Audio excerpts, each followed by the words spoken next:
Hey guys, today I want to talk to you about a topic that has been on my mind. Recently, someone came up to me and was like, "Did you know like dandelions are the first flowering plants for bees in the spring?" And I was like, "No, no, no, it can't be possible. It's just like it's a weed, but like we need to keep it for the bees." And I was like conflicted, and I was like torn apart, and I was like, "No, it can't be the best early spring flowering plant for bees. It just can't be possible." And I was like so mad about it. And so I started doing some digging and doing some research, and I found some interesting stuff. So, like I was saying, we'll be talking about dandelions today. But before we dive into whether I think they're actually good for bees or not, just want to give a little background about dandelions and how why are they able to take over so good? First of all, dandelions have a really deep taproot, so they're able to access water a lot of other plants are not. And then second of all, they love soils, especially like in lawn situations that are compacted. And so they're able to like break through that compacted soil and access that water. But they also thrive in places where there's, not as much water, so the other plants can't handle it, or there's too much water. So they're very good at adapting to environments that are not suitable to other plants. And so dandelions, always people always like, oh, we gotta can't kill the dandelions. We gotta keep them around because they are the first food source for bees, and it's so good for them. People are saying we need to, people often have gardens with dandelions, and like we gotta keep these dandelions. And while it's true they are an early food source for bees, it's not it's not the best food source for bees, and it's sometimes even bad for them. So you may be saying like, whoa, whoa, whoa, whoa, whoa, wait here. What are you saying? You've People always saying dandelions are good for bees and that we should leave our dandelions to support the bees. Well, there's several factors and several things we need to consider that will show us that dandelions are really not good for bees. First of all, dandelions are usually used by bees for convenience. Maybe it's the only thing there. Maybe there's no really other good food sources for them, and so they just go straight to dandelions. Plus, there's usually lots of them, and because there's lots of them, the bees go to them more often. So just because something is convenient doesn't make it the best. Just like fast food for us is not nutritious and good for us, it's the same thing for bees and dandelions. So the pollen in dandelions is low in protein and low in essential amino acids that bees need. And so, since they're deficient in some important amino acids, the capability of rearing healthy broods is lowered. So the brood health is decreased when bees rely much more on dandelion pollen. And with this information, there's so many better other sources out there for bees that bloom much easier, sorry, not much easier, much earlier, and that bloom a lot longer and are a lot better for bees. So before I dive in talking about my recommendation or plants that I think are good for bees and some you should plant, I want to go back to the phrase dandelions are the first flowering plants in spring. I just want to let that sink in that dandelions are the first flowering plants for spring. Now, while we consider that, I want us to think about a type of bee, the mason bee. It's native here in Eastern Oregon. It's active from March to about May. And dandelions are part of their food source, but they're not available until May. But mason bees are out in March. So if that's the case, what are these mason bees eating? Where are they getting the pollen? Where are they getting the nectar?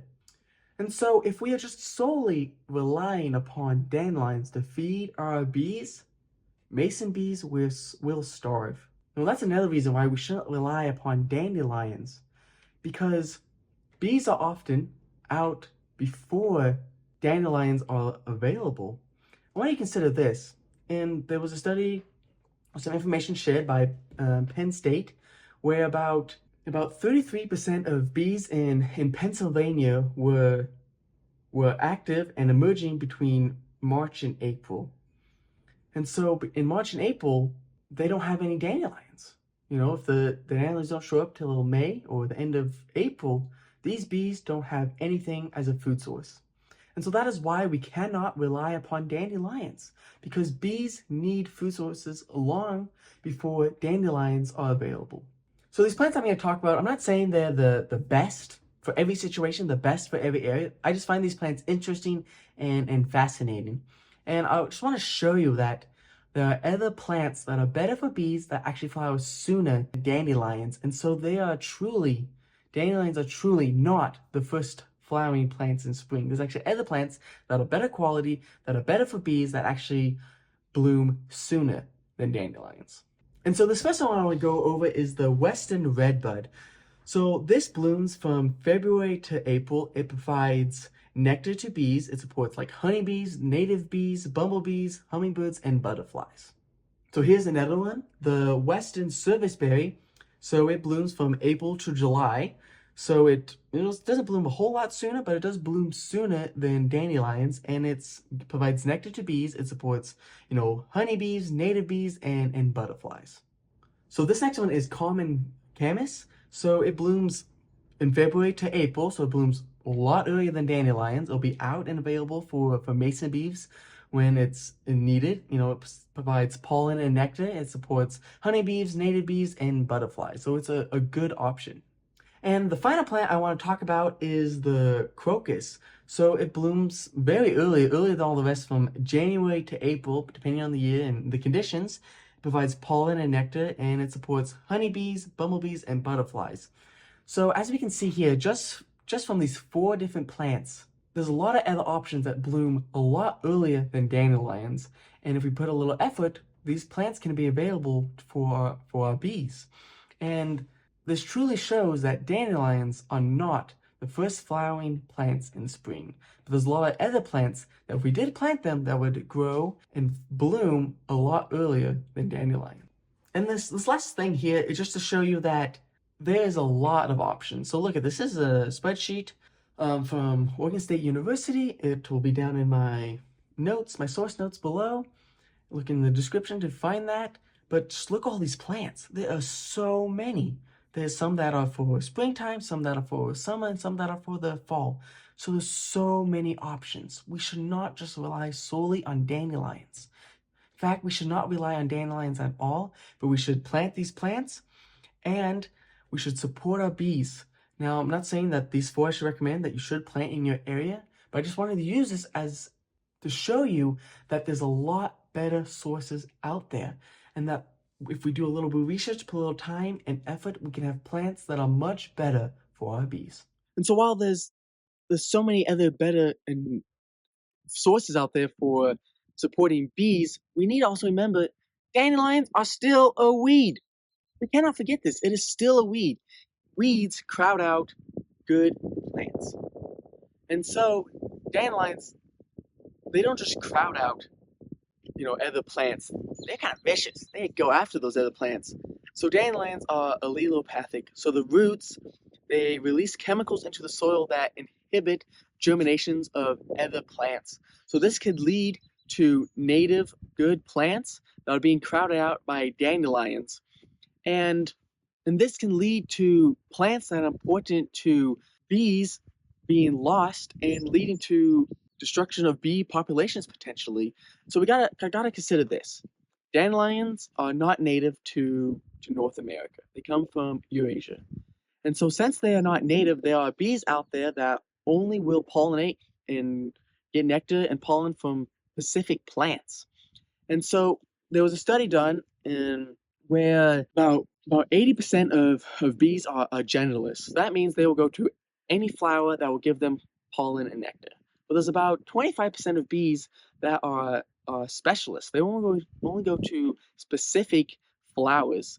And because of this, there are bees out there that will never, ever touch dandelions.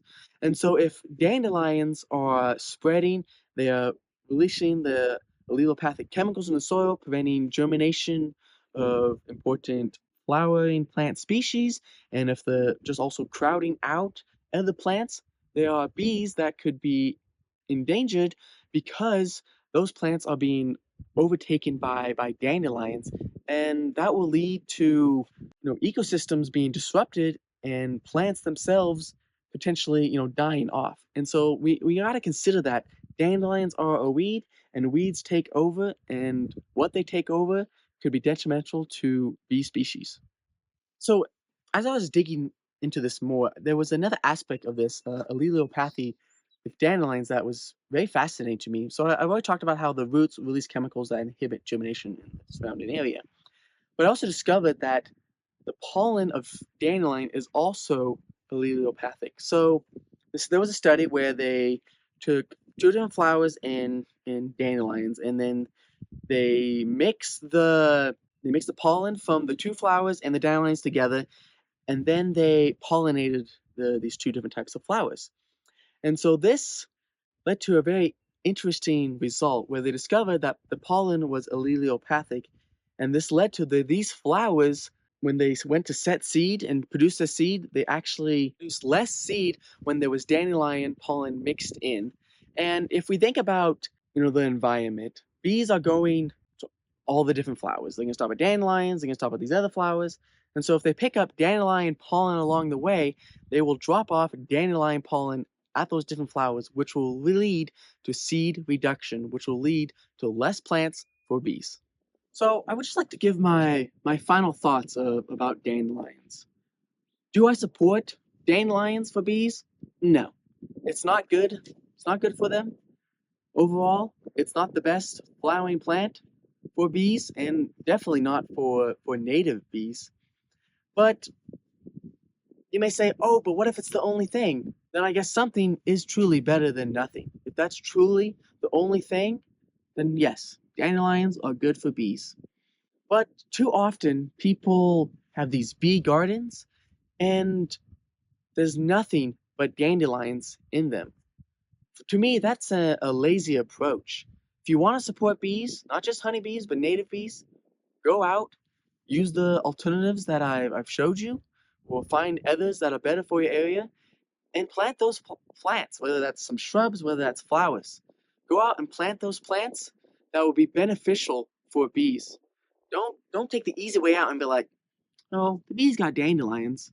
In fact, the bees shouldn't be using dandelions, but should be using other flowers. So with that, I want to say thanks for watching this video. Remember to subscribe, like, and leave a comment below.